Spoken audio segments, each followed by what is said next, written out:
Hello. So today what I'm doing is a conversion.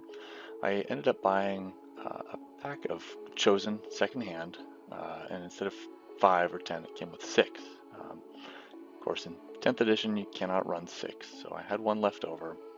I had stripped them all in some isopropyl alcohol and was trying to figure out what, if anything, should I do with this remaining one. So I decided, um, rather than spending the money on a new Chaos Lord, which I love the model, but I thought maybe I could try and do my own. So what I'm doing is I've taken the old Deathwatch Kill Team hammer, and I'm sort of giving him a big demon hammer. I'm going to chip it up a little bit with a knife and give him a plasma gun. And here, what you see is I've blue tacked the whole thing together, except for the arm, which proved to be a little bit too tough to do with just blue tack. That's why I glued it together in the first part of this video. But under his foot, I've got a little bit from, I think it's from the Eliminators kit, a little bit of terrain that comes with it. I always thought that was kind of silly, so I didn't ever use it. So here, I'm going to be gluing up the main pose. The arm, gosh, where did that come from? I think that was from, might have been from the Legionaries kit. The right arm with the plasma pistol is, I believe, from the Jump Pack Intercessor kit. I just kind of went through my collection of bits and looked for a sort of a straight arm, which is harder to find with a right arm than a left arm for some reason. So here I'm just going to take off some of the edges of this so that it glues a little bit better onto the base.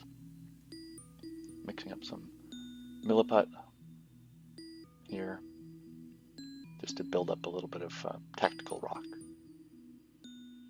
It's nice to use a little bit of water when you're working with milliput because it's got this kind of waxy feel that I don't really like. Makes it a lot easier to work with.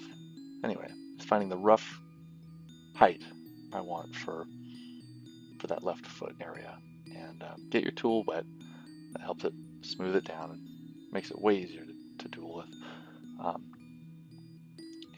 I just have these little cheapo sculpting tools from Harbor Freight. I think they were less than $5. All right. So here I've got it more or less about where I want it. A couple little small tweaks to it. And this will have to be super glued to the foot because of course you can't use plastic glue on epoxy putty. And there we go. I've got a little kind of step for the bottom of the hammer, which maybe I could have cut a little bit better. But anyway, here I'm going to make the cape. I'm mixing milliput and green stuff about half and half. I just like the way it works a little bit better. I'm going to roll it out. Again, get your fingers wet. It helps it slip a lot better. You can roll it out with just a handle of paintbrush. Now, this is the part I'm a little embarrassed to say I screwed up. I actually recorded the whole bit where I made a cape, and it was off center. I was so focused on making the cape and shaping it that I neglected to center the model in the middle of the screen. So apologies for that, but basically you want to get it a little bit partially cured before you put it on so that it'll hold its shape when you're building the curves into it. And I even used a little bit of hairdryer to kind of kick it along a little bit. And then for the waves in the fabric, I'm actually just kind of making a little worm of putty here and adding it on. If you're really ambitious, you could do it to the other side too. I don't really care. I thought it looked totally adequate with just having the ripples on the one side. But again, a wet tool, just wet with water to help it smooth out the putty so it doesn't grab. The stuff is very, it's very sticky. It's, the thing I don't like about green stuff on its own is that it's kind of like sculpting with bubble gum. The milliput makes it a little bit easier to work with. The milliput's a little more brittle as well. So you kind of end up getting the best of both worlds when you mix the two together. For tactical rocks and stuff like that, milliput on its own is just fine. So I made another little sort of worm of putty here. I'm putting it underneath in that U shape, smoothing it out. Just makes it look a little bit more believable as a piece of fabric. leave enough room so that I can glue the backpack on. But as you can see here, it's just working it a little bit at a time. Sometimes it's hard to get the putty to stick to itself when it's wet. If anybody's got any better ideas about how to manage that, I'm all ears in the comments.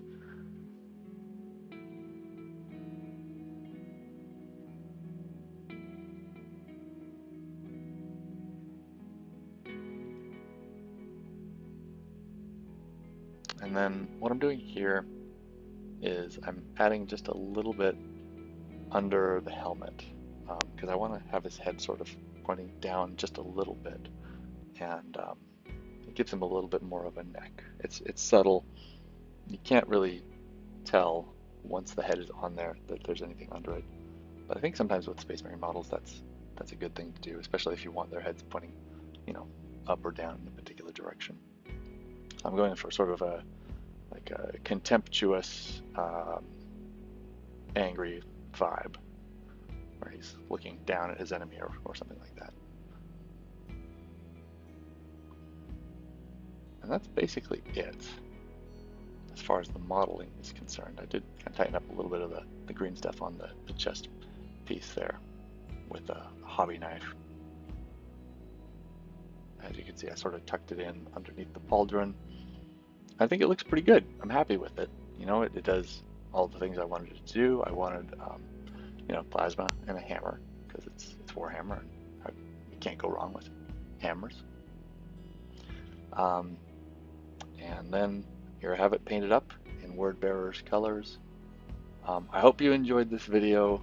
Thank you for watching all the way to the end. If you have any questions about the process or anything like that, feel free to leave them in the comments. If you have any suggestions about other conversions I could do, let me know. I have a couple in the works that I think you're going to like. Anyway, thanks again for watching. Have a great day.